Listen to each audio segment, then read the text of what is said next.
What are you trying to do to us? Cheers. I'm a real wild one. Wild one. Wild one. Wild. Barry loves music and I love food. Music and food are both two different ways of pleasing an audience, if you will. So you go to the trouble of creating something and at the end of it you hope they're going to like it. It's like making an album. Please the stomach, please the heart, it's the same thing. Because they know they're in with a musician and a chef, we're not the regular interviewers. Start from the beginning. It's a very nice place to start.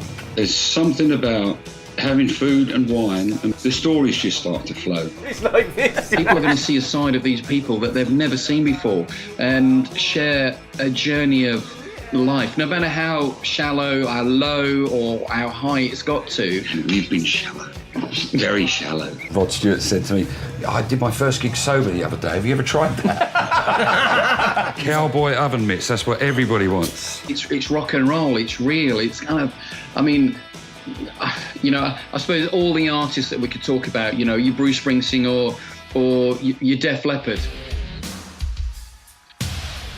Should have been that, not that. Where the drummer lost his arm, it's down the road from where I grew up, and a Sheffield band and working class and the whole story of how they got to where they are.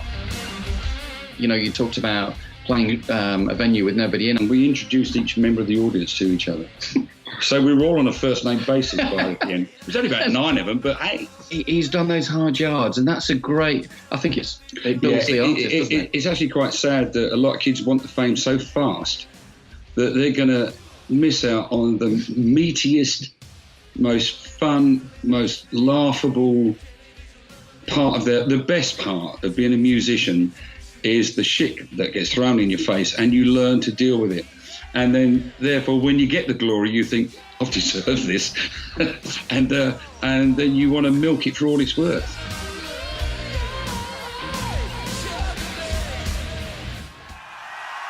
Wild sex! Wild sex! Pharrell is a great all-round artist, and he seems like an artist who's really gone into the background of where music comes from. In the UK, there was a thing in the 60s and 70s called Northern Soul music. And then Northern Soul music kind of died out. But then when he brought out Happy, it was the quintessential Northern Soul song.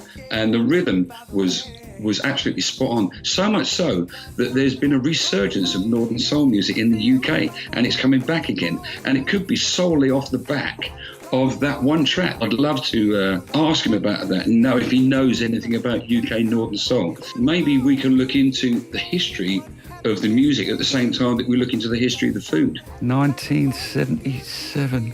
Who ate the first oyster? How the hell did they get that damn thing open? Who milked the first cow and what kind of crazy guy was he? I think also the fact of the journey and the locations we could film, whether it be within their homes, within their private studios, backstage, pre or post concert. We're going to get to know the people as they really are and not just the pop star side of the whole thing.